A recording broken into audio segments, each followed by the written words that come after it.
This episode of the Fire Sprinkler Podcast is brought to you by Hose Monster. Rock solid flow testing equipment designed for professionals. The little Hose Monster is made from injection molded glass-filled polypropylene and is made for abuse. Combined with a range of pedalless nozzles, the Hose Monster is an inspector's match made in heaven. Either testing fire hydrants or fire pumps, Hose Monster has the equipment you need to get the job done safely. Visit hosemonster.com for more information on how you can bring your flow testing to the next level. Like and subscribe. Hey everybody, thanks for tuning into this episode of the Fire Sprinkler Podcast. We're here in Austin, Texas. I'm in the Victaulic booth, as you can obviously see here. It's hard to discern these booths. I'm here with Jonathan Carl. Jonathan just finished up a presentation on the new, on fire protection for cannabis facilities. Yep. How'd your presentation go? It went great. I mean, we had a lot of people in there. I mean, a lot of questions being asked. There's not a lot that's done with cannabis facilities and people knowing what's in NFPA 13. Right. It's very vague. It was probably about 3 or 4 years ago that NFPA announced that they were going to be pushing out this new standard, NFPA 420. Yeah. I mean, it fits perfectly. I'm sure some people don't get it, but I'm sure more people do. You guys knew what you were doing, right? Yeah. I mean, some of us knew what we were doing. Yeah. It was a joke. Didn't think it would be taken that way. I mean, kind of put in there. It's like, oh, it'll get rejected. Yeah. It doesn't get rejected. So it's like, okay, we'll just roll with it. This is good. Don't change a damn Don't thing. change the damn thing. We get a lot of questions on it though. People are like, are you being too, over the top with it? Like, is this going to highlight it? People are trying to make cannabis like, oh, hide it and not. No, we want to bring it to the forefront. Are you going to have hiccups here or there? Yeah, you're gonna. Yeah. But I mean, it brings it to the forefront. And, I want to be part of that standard because it's going to help so much stuff.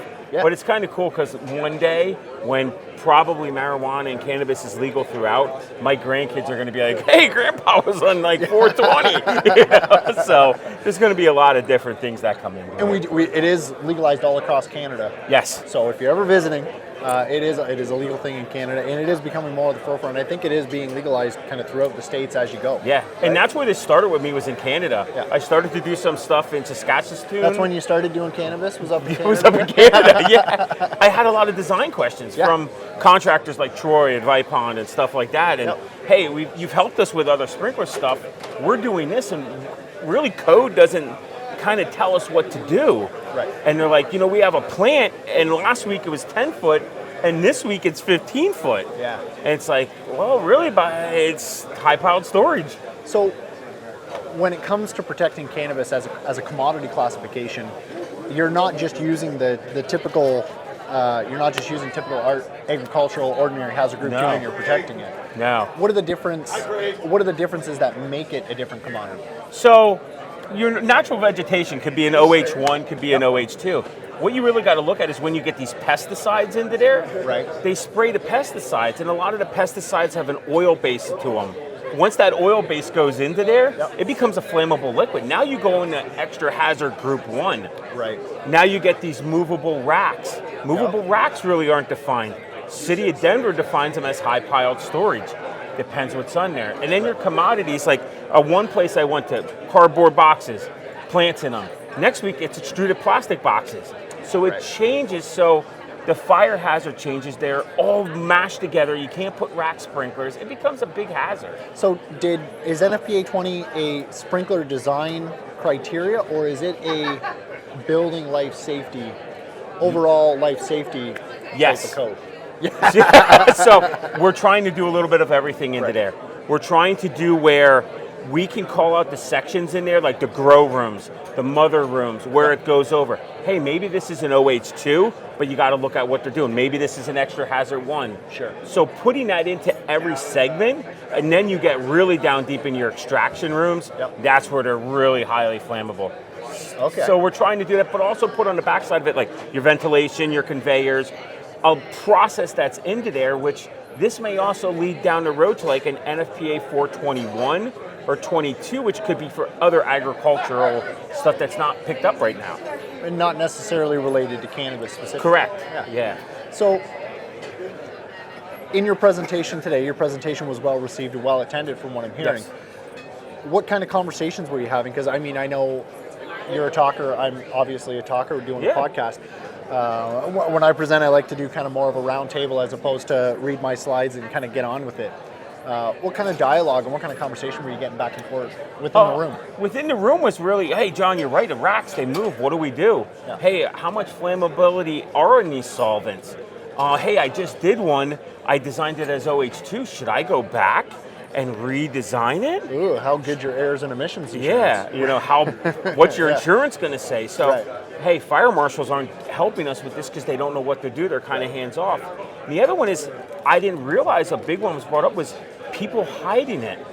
They're not saying it, so it looks like an old rundown warehouse. They're putting this in there. They don't want people to know it's there, but it has to have high security. So there's all sorts of stuff that went into NFPA 1 Chapter 38, but it's very vague. Go see 13, go do that. So there's a lot of different stuff that goes on into it. Yeah, So. that is one of the that's one of the big things that in my area, that's what they do, is they have, you know, they take an old abandoned warehouse and all of a sudden you see holes drilled in the side of it and, you know, just flexible ductwork hanging out the side. Well, they're growing weed in there. That's what they're doing. That's what they're doing. Yeah. Yeah, and it's and all that, like, it's all in there. So when it burns, as a, you know, being a firefighter too, like, you got to worry about that. So, you know, I always make the comment to get a joke, but you're going in there, you get a ripper that's in there, and they go to vent this thing out, and like, is it the engine, the ladder, the rescuer pulling up with a bag of Doritos, like a Doritos truck? Like, you know, this is also very health conscious towards firefighters. We worry about our safety as well, but you know, we're always going through drug tests and all that stuff. There's still going to be contaminants that are involved in the fire ground anyways. Yeah, that's there's the video that did go viral there a little while ago of when the grow house was burned and they were interviewing the guy and he was like, yeah, we did a transitional attack from the outside and we tried to not go near it, but I'm pretty sure we inhaled some of the smoke. Yeah. And the guy was just lit up like a Christmas tree. Yeah, absolutely. Yeah. And it's, I mean, you make fun of that, but it really is. We should also note, and that's not what we want to happen. No, but no, that's not what we want. But you know, some byproducts, you know. Yeah. It's, but the other side of it is too, like, it is a hazardous material. Absolutely. Yeah. So another big thing that a lot of people don't realize is, which isn't governed by code, it's governed by local DEP, and that is you have to capture all that water. So when you put a sprinkler system in there, it is not emergency fire protection water that doesn't have to be captured. Emergency fire protection water is when the fire truck shows up and sprays water. This is an automatic suppression system. Oh, so it's classified as a completely different type of discharge. Yeah. So you have to capture all that. So if you have a density of 0.35 over 1500 and a 60-minute discharge, you're putting a 30,000 gallon capture tank in to capture all that sprinkler water that has THCs in it. And a lot of these places, I guarantee you, are not doing that. No, they're just letting it run to the storm sewer, and now you got like high fish. Yeah. You know, so there's a lot of challenges with this, and that's what I think we're looking at within 420 group. Is what can we identify? I mean, we have a lot of good people in our committee, from City of Denver fire marshals, a lot of people from CASA up in Canada, people from Next Gen Codes, and so we're really trying to develop it, and we mash heads a little bit, which is, as you know, part of code. But we're trying to make something, and I said in my class today, usually when we do a standard, we start down here, and then we figure stuff didn't work, and we get to here.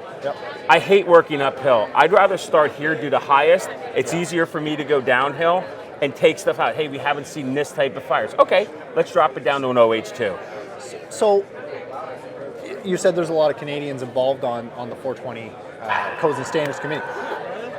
Is that because of the legalities of it being in Canada now? There's a lot more facilities, so we are kind of on the, I won't say we're on the foreground of this, but we have probably more exposure to it than a lot of places in the US. And that's why, because of the exposure. You have more experience.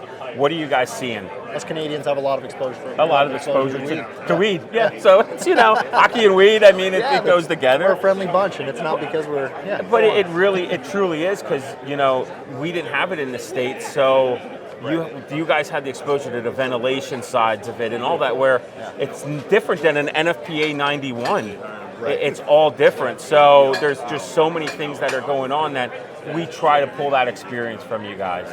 So obviously it's very difficult to encapsulate an hour-and-a-half presentation into a quick conversation at an expo, but thanks for going through kind of the general specifics of what 427A thanks for admitting that you guys totally did that on purpose and it wasn't just an available code number. And let's talk again soon. Yep, thanks, brother. Yeah, thank you. Have a great one. Cool. Braun walks right in on it as we're recording a podcast. The Laying It Down for Camp Bucko fundraiser is still going on. The donations have slowed down, but the hoses have not. This sea can is starting to get filled up. These are the ones I just unloaded from the trailer. Those are the ones that were sitting here since last year. These are all still sitting here from last year. We're looking to get donations rolling in. In addition to those hoses that I just showed you, I still have a picture that I'm going to insert right here of all the fire hoses that are still up in Pickering, Ontario. Thank you to the Toronto Social Housing for donating 95% of these fire hoses, as well as everybody else from Southwestern Ontario and Ontario for donating hoses. But let's get those donations to roll in. The link is posted below.